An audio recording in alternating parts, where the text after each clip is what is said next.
शुक्रिया स्पीकर साहिबा। सबसे पहले तो मैं ताज़ियत का इजहार करूंगा जो हमारे मिनिस्टर मुर्तज़ा बलोच साहब और जो कोरोना से और लोगों की डेथ्स हुई हैं, जो फ्रंटलाइन सोल्जर्स थे, पैरामेडिकल स्टाफ था, इवन हमारे पुलिस रेंजर्स और जो लोग इस वबा में फ्रंटलाइन सोल्जर्स का किरदार अदा कर रहे हैं, वो सब मेरे नज़दीक वो शहीद हैं। इस्लाम भी यही कहता है और जिस तरीके से वो लड़े हैं वो हमारे सर फ़ख्र से बुलंद कर दी। लेकिन इसके साथ साथ ये इजलास जो बुलाया गया था, इस इजलास में ये तय होना था कि गवर्नमेंट की क्या पॉलिसीज़ हैं, उन्होंने अब तक कोरोना के लिए क्या किया है और अपोजिशन से वो क्या तजावीज़ लेंगे और किस तरह से इस वबा से जो हम लड़ रहे हैं इसमें बेहतरी आ सकती है। अनफॉर्चुनेटली यहाँ भी पॉइंट स्कोरिंग हुई और सिर्फ तेरा मेरा, तुमने ये किया, हमने ये किया, तुमने ये नहीं किया, हमने ये किया, इसी में हमने ये 2 दिन गुजार दिए। यहाँ पर बहुत सारी बातें हुई, मैं एक एक हमारे वज़रा ने बातें की तो मैं एक एक पॉइंट को उनका करता जाऊँ। सबसे पहले मैं सक्खर की तरफ आता हूँ। उवैस भाई काबिल मोहतरम है, लेकिन इन्होंने कहा कि हमने वहाँ लोगों को मुकम्मल इलाज के साथ घरों में भेज दिया। अल्लाह का शुक्र है वो लोग अपने घरों में चले गए। अगर थोड़ी देर और वहाँ रहते तो उनका वो हाल होता, क्योंकि वीडियोस भी वहीं से निकली हैं कि ना उनको खाना प्रॉपर तरीके से दिया गया, एनजीओज़ की मदद ली गई। अगर वहाँ सब चीज़ों की एनजीओज़ ने ही करना है, चाहे वो हेल्थ फैसिलिटीज़ हैं, चाहे वो राशन है या जो भी दूसरी फैसिलिटीज़ अगर एनजीओज़ नहीं देनी है तो फिर सिंध सरकार क्या कर रही थी। मुझे अच्छी तरह याद है सीएम हाउस में अपोजिशन से बहुत सारे अरकान को बुलाया गया, उनको ब्रीफ किया गया। आप यकीन करें मैं उस मीटिंग में था, मुझे बड़ी खुशी हुई थी कि सीएम साहब ने हमें बड़े वेलकम अंदाज में उन्होंने हमें बहुत ब्रीफ किया था और उन्होंने बताया था हम यही इक़दाम कर रहे हैं, बहुत वरीड हैं और वो चाहते हैं कि इस कोरोना का मिल के मुकाबला किया जाए। अनफॉर्चुनेटली वो एक मीटिंग हुई, उसके बाद ना हमें कोई डायरेक्शन नज़र आई। हाँ, ये ज़रूर होता था कि एक प्रेस कॉन्फ्रेंस सुबह होती थी, एक शाम होती थी, इसी तरह सुबह शाम करके दिन गुजारे गए। सीएम साहब या दूसरे वज़रा ने हमेशा टीवी पे आके ये बताया कि हमने ये किया, हमने वो किया। आज मैं ये दावे से बोलता हूं, मेरे पास डेटा है, मेरे पास कि जितना राशन NA 247 में हमने तकसीम किया है, सिंध सरकार ने पूरे सिंध में नहीं किया होगा। मेरे पास डेटा है, ID कार्ड्स हैं, फ़ोन नंबर्स हैं। और ये जिस तरह से भी हमारे इम्तियाज शेख साहब ने कहा कि हमने DCs को इन्वॉल्व किया था, माजरत के साथ मैं ये कहूंगा ये मुकम्मल गलत बयानी है। हम जब डिप्टी कमिश्नर से रब्ता करते थे कि आप बताएं इतना अरबों रुपए का राशन आ रहा है और पूरे सिंध में दिया जाएगा, क्या इसमें हमारा कोई स्टेक है? क्या हम आपकी कोई हेल्प कर सकते हैं? ये आप डिप्टी कमिश्नर साउथ से पूछ सकते हैं, मैं अपना पर्सनल मैं आपको बता रहा हूं। उन्होंने ये कहा हमारे हाथ में कुछ नहीं है। फिर कहा गया यूसीस को दिया जाएगा और यहां पर 2-3 लोगों ने ये कहा कि फला इनकम वाले गवाह हैं कि 70 राशन, 100 राशन, 150। मैं इनसे ये पूछना चाहता हूं, ये 50 राशन, अभी अब्दुल रशीद साहब ने पूरी अपनी कहानी सुनाई कि हर यूसी को 50 राशन और 16 लोगों ने उसको मिलकर बांटा, पूरी मुशावरती कमेटी बनाई गई। क्या आप मुझे ये बताएं कि पर यूसी 50 राशन इनफ था? इसके साथ साथ मैं इस बात का भी गवाह हूं कि इस NA 247 हमारे जो MNA का हल्का है उसके अंदर सिविल अस्पताल, जिना हॉस्पिटल, ये सब आता है। ना PPE थी, ना मास्क था, ना उनको मुकम्मल कोई इक्विपमेंट दिया गया था कि वो इस कोरोना का मुकम्मल तौर पे मुकाबला कर सकें। मैं गवाह हूं इस बात का कि लाखों रुपए से मैंने मास्क, मेरे MNA ने मास्क जा जाके सिविल अस्पताल, SIUT और मुख्तलिफ हॉस्पिटल्स में दिए। हम जब भी वहां जाते थे उनका यही रोना होता था कि प्रेस कॉन्फ्रेंस तो बहुत अच्छी हो रही है, बातें तो बहुत बड़ी बड़ी हो रही हैं, लेकिन हुआ कुछ नहीं है। और ये इस बात का सबूत था कि हम जब भी जाते थे तो वो हमें अपनी एक रिक्वायरमेंट की लिस्ट दे देते थे। मैं यहां एक और चीज कहूंगा कि एक और मौजूद मेंबर ने कहा कि फला एनजीओ ने काम किया, वो सक्खर में आई, फला एनजीओ ने काम किया, वो वहां आई। एनजीओज जो भी अपना काम कर रही हैं वो मुबारकबाद की मुस्तहक हैं, नो डाउट वो बहुत अच्छा काम कर रही हैं, लेकिन माजरत के साथ ये काम सिंध सरकार का था, गवर्नमेंट आपकी है, फंड्स आपके पास हैं। क्यों डॉक्टर किसी और की तरफ देखे, क्यों पैरामेडिकल स्टाफ किसी और की तरफ देखे, क्यों हेल्थ वर्कर्स किसी और की तरफ देखे कि कोई एनजीओ वाला आएगा या कोई दूसरी पार्टी का आएगा और वो हमें मास्क देगा या पीपीस देगा, क्यों देखे? ये आपकी जिम्मेदारी थी। लेकिन वही वाली बात है कि इस पर मुकम्मल तवज्जो नहीं दी गई, सिर्फ पॉइंट स्कोरिंग की गई। मुझे ये अच्छी तरह याद है कि जब राशन बांटने की बारी आई, मेरे हलके की मैं आपको बात करूंगा क्योंकि मैं इंटीरियर सिंध की बात नहीं करता, मैं सिंध अंदरूनी सिंध की बात नहीं करता।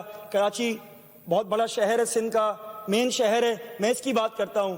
जब इस शहर में जहां फैसिलिटीज इतनी थी, लोग सफेद पोश, आपको पता है सफेद पोश हाथ नहीं फैलाता, जब उसकी यह हालत हो गई, आपने कहा कि फेडरल गवर्नमेंट ने लॉकडाउन ईज करने की बात की, क्योंकि हमें इसीलिए बात की क्योंकि आपको याद हो रशिया भी टूट गया था, उसके पास 4000 एटॉमिक बॉम्ब थे, लेकिन उसकी मईशत जब टूटी तो वो टुकड़े टुकड़े हो गया। आज हमारे खान साहब ने यह बात की कि घर घर राशन पहुंचाना है। ये जो दिहाड़ीदार मजदूर है, ये जो गरीब तबका है, जो पिसा हुआ तबका है, जो मिडिल क्लास है, लोअर मिडिल क्लास है, उसकी फिक्र उन्होंने की, तो इसीलिए लॉकडाउन ईज करने की बात की। आप लोगों ने तो नाके लगा दिए, आप लोगों ने तो पूरा शहर, मैं कराची की बात कर रहा हूं, पुलिस के हवाले कर दिया। पुलिस करती क्या थी? फैक्ट्री खोलने के अलग रेट, शॉप खोलने के अलग रेट, मुख्तलिफ रेट्स के साथ वो भत्ता खोरी उन्होंने शुरू कर दी। माजरत के साथ कोई पूछने वाला नहीं था, आपने जगह जगह नाके लगा दिए, कोई स्ट्रेटेजी नहीं दी, कोई एसओपीज नहीं दिया। और जब आपने एसओपीज देके कारोबारी जिंदगी खोलने की बात की तो उसके बाद आपने बिल्कुल इनको आजाद छोड़ दिया। जिम्मेदारी किसकी होगी? आप ये कह रहे हैं कि आवाम को हम नहीं संभाल सकते, आवाम एसओपीज पे अमल नहीं कर रही, तो ये जिम्मेदारी किसकी थी? ये आपकी जिम्मेदारी थी, ये सिंध सरकार की जिम्मेदारी थी, आपकी हुकूमत है। 18वीं तरमीम के बाद ये सारे इदारे आपके अंडर में आते हैं, तो आपने आज भी इनको खुला छोड़ा हुआ है। आज भी ट्रांसपोर्टेशन खोलने की बात हुई, सब चीजों की बात हुई। मुझे बताएं कहां एसओपीज पे अमल हो रहा है? क्या आप ये तवक्को करते हैं कि अपोजिशन इस शहर के अंदर एसओपीज पे अमल कराएगी या आप लोग करवाएंगे? ऑब्वियसली साईं सरकार कराएगी और उनको कराना चाहिए। इसके साथ यहां पर अनिल कपूर की बात हुई कि अनिल कपूर थे, नजर आए। हमने तो ये नहीं कहा कि वो अनिल कपूर हैं, हमने कहा अनिल कपूर बनने की कोशिश कर रहे थे। इस फिल्म के अंदर एक अमरीश पुरी भी था, तो हमें तो ऐसा लगा कि किरदार, बातें अनिल कपूर की हो रही हैं लेकिन काम सारे अमरीश पुरी वाले हो रहे हैं, जो कि आवाम ने देखा भी। इसके बाद मुझे आप ये बताएं, कौन प्यारा ये गवारा करेगा कि उसकी प्यारे की मैयत को 25-25 फीट गहरे खड्डे में डाल दिया जाए? जब गरीब मरता है तो उसको आप खड्डे में डालते हैं। जब आप देखें, मैं फिर वो कर रहा हूं, मुर्तजा बलोच साहब हो या कोई भी हो, हमारे लिए काबिल इज्जत काबिल मोहतरम है, अल्लाह का शुक्र है उनके साथ अच्छा सलूक हुआ, लेकिन वो सलूक पर सबके साथ होना चाहिए था, हर गरीब के साथ होना चाहिए था। जब एक गरीब मरता है तो उसके साथ पुलिस वो रवैया करती है कि ऐसे लेके जा रही होती है जैसे खुदा ना खास्ता टेररिस्ट को पकड़ लिया है, कि उसकी लाश भी हवाले नहीं करनी है।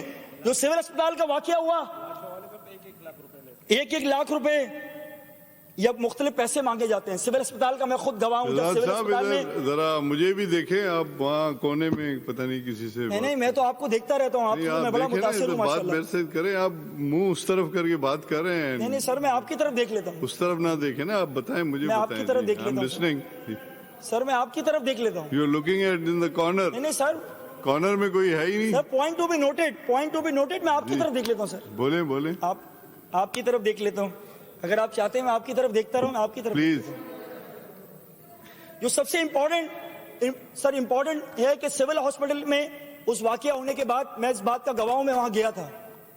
प्रॉब्लम ये थी, जो मरीज आ रहा है उसको कोरोना के खाते में डाला जा रहा है। आपने खौफ और हरास फैला दिया, आपने कोई एसओपीज नहीं बनाई। गरीब के लिए अलग एसओपीज, अमीर के लिए अलग एसओपीज। गरीब मरेगा तो उसके साथ वो सलूक होगा कि उसके घर वाले भी कहेंगे कि क्या ऐसी मौत हो गई कि हम अपने प्यारे को अपने हाथ से दफना नहीं सकते, नमाज जनाजा में हम नहीं जा सकते, मखसूस लोगों को जाने की अगर इजाजत कुछ को दी भी गई तो वो ऐसे था, ऐसे खौफ और हिरास का माहौल। तो कौन आदमी ये बोलेगा कि मैं कोरोना का मरीज हूं, कौन बोलेगा कि मेरा प्यारा कोरोना से मरा है। ऑब्वियसली लोग डर गए, अपने घरों में बैठ गए। और इसके साथ साथ आपने जो हेल्थ वर्कर्स थे उनके साथ क्या किया, आपने उनको रिस्क, उनका जो भी अलाउंस था वो नहीं दिया, आपने उनको प्रॉपर इज्जत नहीं दी, उनको इक्विपमेंट नहीं दिया, उनको मास्क नहीं दिया। मैं तो ये हैरान हूं कि ये कहते हैं कि ना फेडरल गवर्नमेंट ने क्या किया। तो मैं इनको ये बताना चाहता हूं कि फेडरल गवर्नमेंट ने राशन प्रोवाइड किया। फेडरल गवर्नमेंट ने एहसास प्रोग्राम के तहत गरीब लोग, सिंध के अंदर 35 लाख लोगों को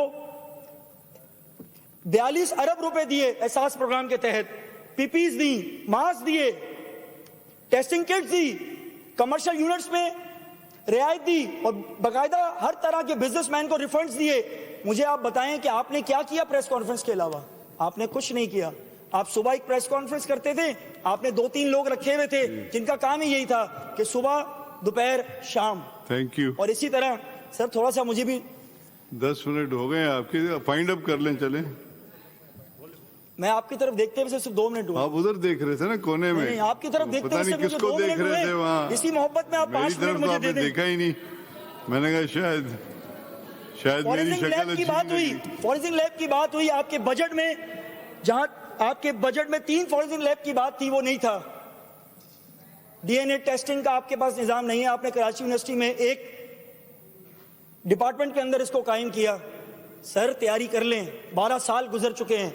आज अगर हमने हेल्थ पे, एजुकेशन पे या अपने इस सिंध के अंदर सही तरीके से बगैर करप्शन के, हाँ सब चीजें बंद की इन्होंने, करप्शन बंद नहीं हुई, करप्शन इनकी जारी रही। और करप्शन इस तरह से जारी रही कि इदारों के अंदर वो सब काम चलते रहे। काश इस 2 महीने के अंदर करप्शन भी बंद हो जाती, शायद हमारे सूबे में कुछ बेहतरी आ जाती। और एक में एक और आपकी मैं बात में ये एक बात पॉइंट सर स्पीकर साहब मैं इजाफा करता चलूं। अब एजुकेशन का मामला आता जा रहा है।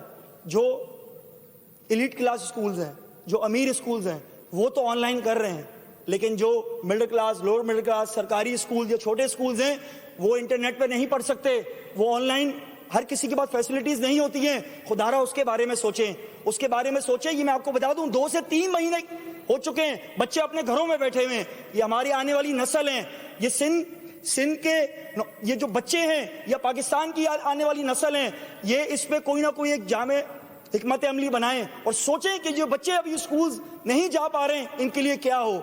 इसी तरह जो राशन जो कहते हैं एक हाथ से दिया दूसरे हाथ को पता नहीं, जिसको दिया उसको भी पता नहीं।